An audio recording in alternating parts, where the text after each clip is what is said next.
नमस्कार। आकाशवाणी से विश्व दर्पण के साथ मैं निखिल कुमार।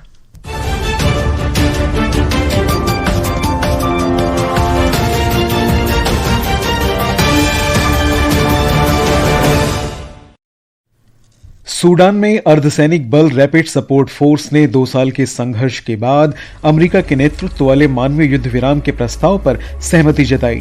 वियतनाम में तेज हवाओं और मूसलाधार बारिश के साथ आए तूफान कालमेगी से 5 लोगों की मौत। इस्तांबुल में शांति वार्ता के दौरान पाकिस्तान और अफगानिस्तान के बीच गोलीबारी और भारतीय हॉकी के गौरवशाली 100 वर्ष पूरे होने पर आज देशव्यापी उत्सव मनाया जा रहा है।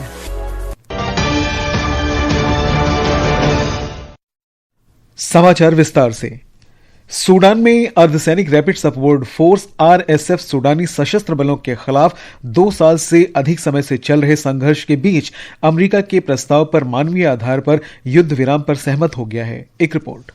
आरएसएफ ने दारफुर क्षेत्र के अल-फशर शहर पर कब्जा करने के तुरंत बाद इस फैसले की घोषणा की। ये युद्ध विराम प्रस्ताव अमेरिका के नेतृत्व वाले क्वाड मध्यस्थ समूह ने दिया था, जिसमें सऊदी अरब, मिस्र और संयुक्त अरब अमारात शामिल हैं। आरएसएफ ने कहा कि उसने 18 महीने की घेराबंदी के बाद नागरिकों को तत्काल सहायता पहुंचाने के लिए युद्ध विराम को स्वीकार किया है। सूडान की सैन्य नेतृत्व वाली सरकार ने अभी तक इस पर कोई प्रतिक्रिया नहीं दी है। अप्रैल 2023 में शुरू हुए गृह युद्ध में कई बार युद्ध विराम के प्रयास हुए। सामूहिक हत्याओं के लिए अंतर्राष्ट्रीय आलोचना का सामना कर रहे आरएसएफ का कहना है कि वह स्थायी शांति के उद्देश्य से बातचीत के लिए तैयार है। विश्व दर्पण के लिए समाचार कक्ष से दुर्गा प्रसाद। पाकिस्तान और अफगानिस्तान के प्रतिनिधिमंडल पिछले महीने हुई घातक झड़पों के बाद संघर्ष विराम को अंतिम रूप देने के लिए तुर्की के इस्तांबुल में मिले। वार्ता के दौरान दोनों देशों ने सीमा पार हुई झड़पों के लिए एक दूसरे पर आरोप लगाए। वार्ता का उद्देश्य 19 अक्टूबर को कतर में हुए संघर्ष विराम समझौते को लागू करना है। कतर में एक सप्ताह से चल रही लड़ाई में सैनिकों और नागरिकों सहित कई लोग मारे गए थे और सैकड़ों घायल हुए।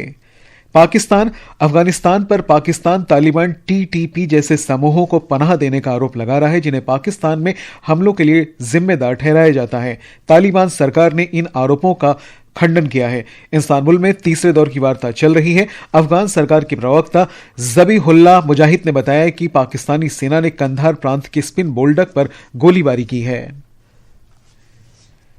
भारत और लग्जमबर्ग ने विज्ञान, प्रौद्योगिकी और अंतरिक्ष अन्वेषण में सहयोग बढ़ाने की प्रतिबद्धता दोहराई है।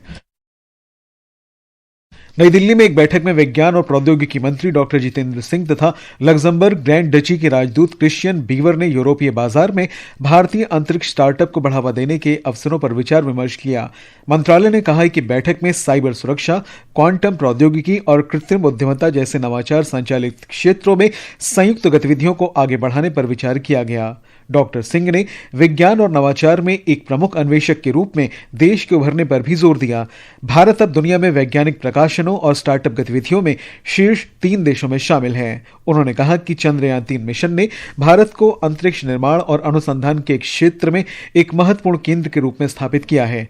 भारत और लग्जमबर्ग के बीच सक्रिय भागीदारी पर डॉक्टर जितेंद्र सिंह ने कहा कि लग्जमबर्ग के 2 उपग्रहों को पीएसएलवी रॉकेट से प्रक्षेपित किया गया। मध्य वियतनाम में तूफान कालमेगी के कारण 5 लोगों की मौत हो गई और 6 अन्य घायल हो गए। डाकलाक प्रांत में 3 और जियालाई प्रांत में 2 लोगों की जान गई है। स्थानीय खबरों के अनुसार 52 घर ढह गए और 2593 अन्य क्षतिग्रस्त हुए हैं। वियतनाम के कृषि और पर्यावरण मंत्रालय ने कहा कि तूफान आज सुबह कमजोर होकर उष्णकटिबंधीय दबाव क्षेत्र में बदल गया। तूफान के कारण मूसलाधार बारिश हुई और तेज हवाएं चली। भूस्खलन की घटनाओं से पेड़ उखड़ गए, मकानों की छतें क्षतिग्रस्त हुई और बड़े पैमाने पर विद्युत आपूर्ति बाधित हुई है, जिससे लाखों घर प्रभावित हुए। छतें गिरने और बाढ़ के कारण बचाव कार्यों में बाधा आई। बचाव दल नुकसान का आकलन और राहत अभियान जारी रखे हुए है। तूफान ने हवाई यात्रा को भी बाधित किया है, जिससे दानांग, फुबाई, लिएनखुओंग, चुलाई, फुकेट, तुइहुआ, प्लेयकू और बोअनमाथुओर सहित 8 हवाई अड्डों को नुकसान पहुंचा है और 50 से ज्यादा उड़ानें प्रभावित हुई हैं। अधिकारियों ने सुरक्षा सुनिश्चित करने के लिए 24 घंटे निगरानी और बुनियादी ढांचे के निरीक्षण के निर्देश दिए हैं। विश्व दर्पण के लिए सरफिरोजी। भारत ने तूफान मेलिसा से हुई तबाही से निपटने के लिए जमैका को मानवीय सहायता पहुंचाई है।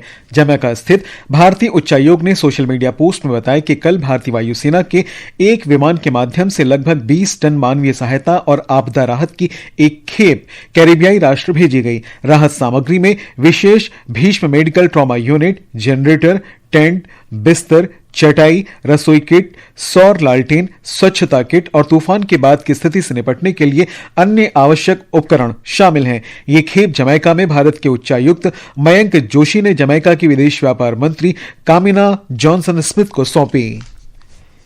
दुनिया के प्रमुख नेता कल ब्राजील के बेलम में एक जलवायु शिखर सम्मेलन में एकत्र हुए। उन्होंने जलवायु परिवर्तन के प्रति वैश्विक दृष्टिकोण पर चिंता जाहिर की और अमेरिकी सरकार की जलवायु नीतियों की आलोचना की। COP30 से पहले संयुक्त राष्ट्र महासचिव एंटोनियो गुतेरेस ने जलवायु संकट पर अपने विचार रखे। उन्होंने देशों से वैश्विक तापमान वृद्धि को 1.5 डिग्री सेल्सियस तक सीमित रखने के लिए और अधिक प्रयास करने का आग्रह किया। दुनिया के सबसे बड़े वर्षावन के किनारे स्थित सम्मेलन शहर बेलम इस महीने की 10 से 21 तारीख तक 50,000 प्रतिभागियों की मेजबानी करेगा। यह शिखर सम्मेलन जलवायु आपातकाल के समाधान के लिए नेताओं, वैज्ञानिकों, पर्यावरणविदों को एक मंच पर लेकर आएगा। विश्व दर्पण समाचार आकाशवाणी से प्रसारित किए जा रहे हैं। ताजा समाचार जानने के लिए आप हमारे social media handle x@AIR News Hindi को फॉलो कर सकते हैं। विश्व दर्पण में आपका फिर स्वागत है। केंद्रीय मंत्री पीयूष गोयल ने न्यूजीलैंड की अपनी आधिकारिक यात्रा के दूसरे दिन दोनों देशों के बीच व्यापार, निवेश, संपर्क और सांस्कृतिक आदान प्रदान बढ़ाने के लिए उच्चस्तरीय बैठकें की हैं। श्री गोयल न्यूजीलैंड के मंत्री टॉड मैकले ने भारत न्यूजीलैंड CEO गोलमेज सम्मेलन की सह-अध्यक्षता की। उन्होंने प्रौद्योगिकी, कृषि, शिक्षा, स्वच्छ ऊर्जा, पर्यटन और स्थिरता के क्षेत्र में सहयोग बढ़ाने के अवसरों पर जोर दिया। केंद्रीय मंत्री ने विकास के लिए न्यूजीलैंड के व्यवसायों को भारत के साथ साझेदारी बढ़ाने के लिए प्रोत्साहित किया। श्री गोयल ने रोटोरुआ जाते समय एयर इंडिया न्यूजीलैंड के मुख्य कार्यकारी अधिकारी निखिल रविशंकर से मुलाकात कर क्षेत्रीय तथा वैश्विक संपर्क बढ़ाने पर चर्चा की। माओरी संस्कृति और कला के राष्ट्रीय केंद्र ते पुइया में वाणिज्य मंत्री का पारंपरिक माओरी पोहिविरी समारोह में स्वागत किया गया। अमेरिका आज से 40 प्रमुख हवाई अड्डों पर उड़ानों में 10% की कटौती करेगा। अमेरिका के परिवहन सचिव सीन डफी ने सरकारी बंद के 36वें दिन के प्रवेश करने के साथ ही हवाई यातायात नियंत्रण कार्यों पर बढ़ते दबाव का हवाला दिया। एहतियाती उपाय के रूप में इस कदम से वाणिज्यिक और मालवाहक उड़ानों सहित प्रतिदिन 3,500 से 4,000 उड़ानें प्रभावित होने की संभावना है। संघीय उड्डयन प्रशासन के अनुसार बंद के कारण कर्मचारियों की कमी के बीच सुरक्षा मानकों को बनाए रखने के लिए यह कदम जरूरी था। भारत में संयुक्त राष्ट्र के प्रतिनिधि समन्वयक शोम्बी शार्प ने वैश्विक मंच पर भारत के बढ़ते प्रभाव और भू राजनीतिक विकास तथा शांति स्थापना में भारत की महत्वपूर्ण भूमिका की सराहना की है। नई दिल्ली में कल सुगम्यता पर राष्ट्रीय शिखर सम्मेलन के अवसर पर उन्होंने ये बात कही। एक रिपोर्ट। श्री शोम्बी शार्प ने वसुधैव कुटुंबकम के सिद्धांत के प्रति भारत की प्रतिबद्धता का उल्लेख करते हुए इसे वर्तमान वैश्विक चुनौतियों से निपटने के लिए आवश्यक बताया। श्री शोम्बी शार्प ने कहा कि भारत एक ऐसा देश है जो न केवल चंद्रमा पर पहुंचा है बल्कि करोड़ों लोगों को गरीबी से बाहर निकाल रहा है। ये प्रयास ग्लोबल साउथ के देशों के लिए अत्यधिक प्रासंगिक है। वैश्विक शांति स्थापना में भारत के योगदान पर शार्प ने कहा कि भारत शुरू से ही संयुक्त राष्ट्र शांति अभियानों में सशस्त्र और असैन्य सहयोग में सबसे बड़ा योगदान करता रहा है। विश्व दर्पण के लिए मैं अर्जुन शर्मा। अमेरिका में भारत के राजदूत विनय क्वात्रा ने कल वॉशिंगटन स्थित विदेश विभाग में दक्षिण और मध्य एशियाई मामलों के सहायक विदेश मंत्री पॉल कपूर से मुलाकात की। सोमवार को राजदूत के आवास पर हुई चर्चा के 4 दिन बाद यह उनकी दूसरी मुलाकात थी। नेपाल सरकार ने देश में 8 और 9 सितंबर को जेनजी विरोध प्रदर्शन में मारे गए 45 लोगों को शहीद घोषित किया है। सरकार के फैसले के साथ उनके नाम की सूची सार्वजनिक कर दी गई है। भारतीय हॉकी के गौरवशाली 100 वर्षों के उपलक्ष्य में आज से राष्ट्रव्यापी समारोह हो रहा है। शताब्दी समारोह के अंतर्गत 550 जिलों में 1400 से अधिक मैच खेले जाएंगे। और अंत में मुख्य समाचार एक बार फिर।